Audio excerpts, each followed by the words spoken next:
చూసినప్పుడు పెద్దయ్య గారికి చెప్పాల్సింది కదా అమ్మాయి గారు. చెప్పేదాన్ని రాజు. కాకపోతే నువ్వు ఆ సమయంలో అక్కడ ఏం చేస్తున్నావనంటే ఈ ప్లాన్లో మీ అమ్మతో పాటు నువ్వు భాగస్వామివా అనేవారు. పైగా అందరూ లేచి హాల్లోకి వచ్చేసరికి అమ్మ చేతిలో కత్తుంది, అత్తయ్య రక్తపు మడుగులో పడుంది. అది చూశాక కూడా నా మాట ఎవ్వరు నమ్మరు రాజు. అమ్మని కాపాడుకోవడం కోసం అబద్ధం చెప్తున్నానని అనుకుంటారు కదా రాజు.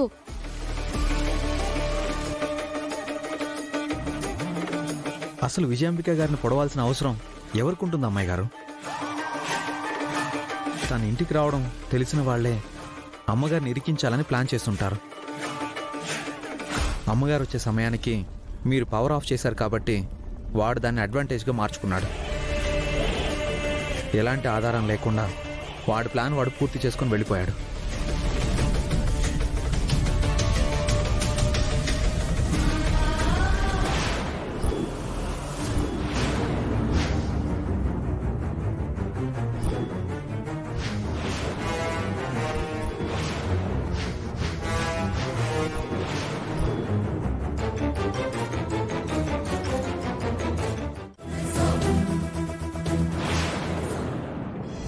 ఇదంతా ఎందుకు జరిగింది సార్? ఎందుకు జరిగింది సార్? పాత కక్షల వల్ల జరిగిందా లేదంటే ఎలక్షన్లో పోటీ చేయడం వల్ల ఇలా జరిగిందా చెప్పండి సార్. మా అక్క ఎమ్మెల్యేగా పోటీ చేయడం నచ్చకే ఈ హత్య ప్రయత్నం చేశారు.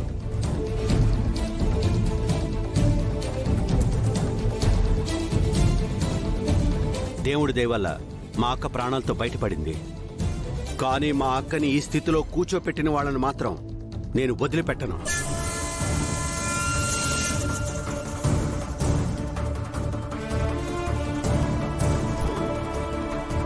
ఆ దేవుడు దిగి వచ్చిన తప్పు చేసిన వాళ్ళని శిక్షించకుండా ఆపలేడు. మీకెవరి మీదైనా అనుమానం ఉందా సార్? మీ ఇంటికే వచ్చి హత్యా ప్రయత్నం చేశారంటే ఖచ్చితంగా మీ ఇంట్లో వాళ్ళే సాయం చేస్తుండొచ్చు కదా సార్. ఇంట్లో వాళ్ళెవరూ సహాయం చేయాల్సిన అవసరం లేదు. మా అక్కని పొడిచింది ఎవరనేది అనుమానం లేదు. ఎందుకంటే ఆ హంతకురాలు అడ్డంగా దొరికిపోయింది.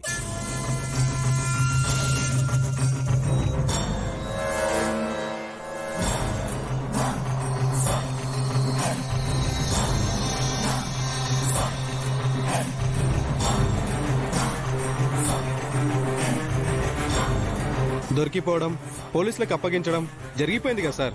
మరి ఈ ప్రెస్ మీట్ దేనికి పెట్టారు సార్? పోలీసులకు అప్పగిస్తే ఆ పరిధిలో ఉన్న వాళ్ళకు మాత్రమే తెలుస్తుంది. కానీ ఇలాంటి హంతకురాలు గురించి ప్రపంచానికి తెలియాలి. మా అక్క మీద స్వతంత్ర అభ్యర్థిగా పోటీ చేస్తున్న విరూపాక్షియే మా అక్కను పొడిచింది.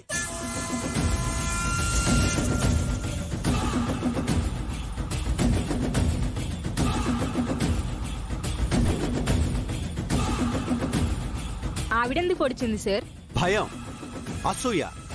తనని ఓడించి మా అక్క ఎక్కడ గెలుస్తుందోనన్న భయం. ఆ గెలుపు మా కుటుంబానికి దక్కుతుందనే అసూయ. అందుకే అడ్డు తొలగించాలని చూసింది. విరూపాక్షి గారు కూడా మీ కుటుంబం మనిషే కదా సార్? ఐ మీన్ మీ భార్య కదా సార్? అది 25 ఏళ్ల ముందు మాట. ఇప్పుడు తనకి మా కుటుంబానికి ఎలాంటి సంబంధం లేదు.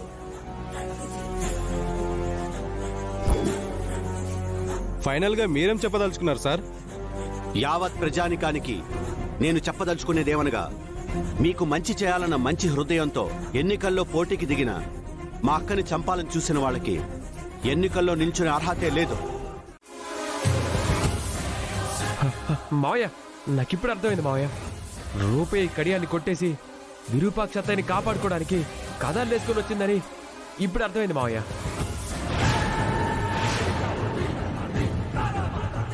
పెద్దయ్య, వీడు చెప్పేదంతా అబద్ధం.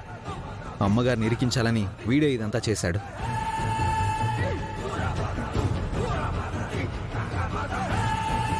మీరన్నట్టుగా మా ఆయన ఇదంతా చేశాడు అనుకుందాం.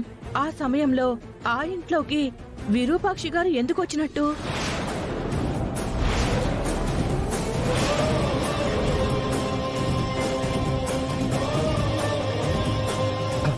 కరెక్ట్ గా అడిగామన్నారు.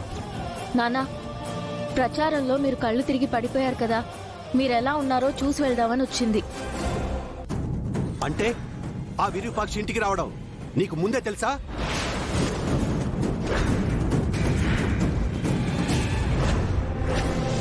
అంటే పెద్దయ్య, ఇందాక స్టేషన్లో అమ్మగారు నాకు చెప్పారు, నేను అమ్మాయి గారికి చెప్పాను.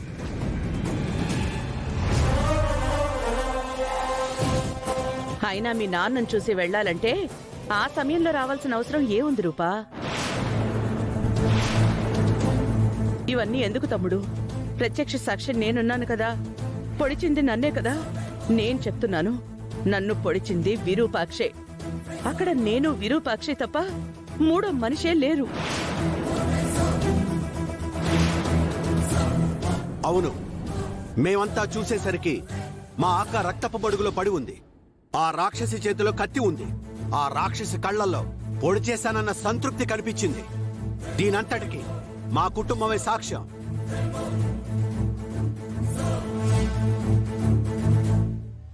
అయితే ఈ సాక్ష్యం కూడా ఒకసారి చూడండి పెద్దయ్య.